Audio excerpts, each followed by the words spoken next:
ទុនសាយតូចមួយកំពុងលោតចូលទៅក្នុងព្រៃវេទមន្តដ៏ស្រស់ស្អាតវាស្ពាយកាបូបតូចមួយដែលកំពុងតែដើរវង្វេងផ្លូវហើយមើលទៅគួរឲ្យស្រឡាញ់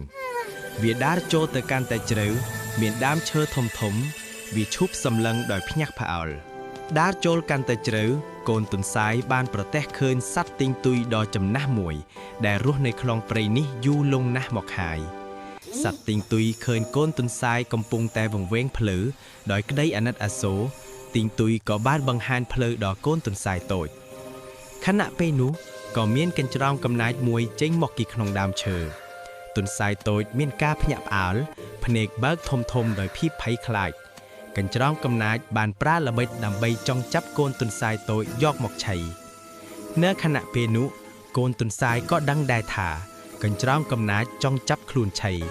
ទុនសាយមានភាពឆ្លាតវៃគេចពីល្បិចកញ្ច្រោងដោយលោតគេចពីមែកឈើមួយដើម្បីឲ្យកញ្ច្រោងកំណាចចាប់មិនបានទុនសាយតូចគេចខ្លួនបានដោយជោគជ័យទុនសាយតូចបន្តដំណើរទៅមុខទៀតក៏ជួបជាមួយនឹងសត្វក្តាំងដ៏សែនចិត្តល្អមួយគាត់បានប្រាប់ទុនសាយតូចថាមានទឹកហូរខ្លាំងណាស់ឯងមិនអាចឆ្លងបានទេកូនទុនសាយបានសុំឲ្យក្តាន់ចិត្តល្អជួយចម្លងខ្លួនពីទឹកហូរនេះផងក្តាន់ចិត្តល្អមានក្តីអាណិតអាសូរឲ្យកូនទុនសាយតូចឡានជីកពីលើខ្នងឆ្លងកាត់ទឹកហូរខ្លាំងបានជោគជ័យកូនទុនសាយក៏បានឆ្លងកាត់ពីក្នុងព្រៃវេទមន្តនោះដោយក្តីសប្បាយរីករាយ